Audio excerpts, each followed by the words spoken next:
পরীক্ষা কেন্দ্রে CC camera অকেজো কিংবা বিদ্যুৎ বিভ্রাটে অজুহাতে বন্ধ রাখা হয়েছে নজরদারি, এমন কোনো অজুহাত এবার আর থোপে টিকবে না।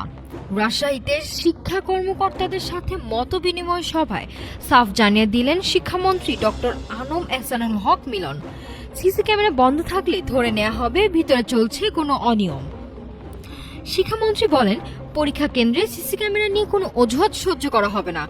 পরীক্ষার সময় বিদ্যুৎ বিভ্রাটে সিসি ক্যামেরা বন্ধ ছিল, তেমনটা হলে বুঝবো ডালমে কুচ কালা হ্যাঁ।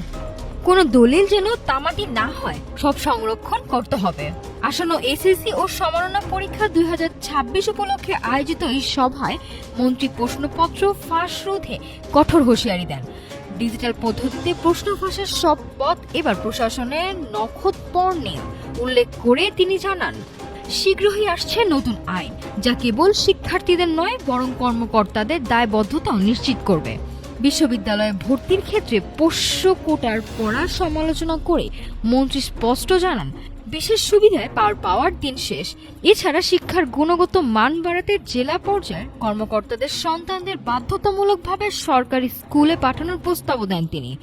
নকল চক্র রুখতে জিরো টলারেন্স নীতি ঘোষণা করলেও শিক্ষার্থীদের মধ্যে ভীতি ছড়াতে নারাজ মন্ত্রণালয়। লক্ষ্য একটাই, শিক্ষা ব্যবস্থার আমূল সংস্কারের মাধ্যমে জনশক্তিকে সম্পদে রূপান্তর করা। নাফিসা সামিয়া, ঢাকা টুডে।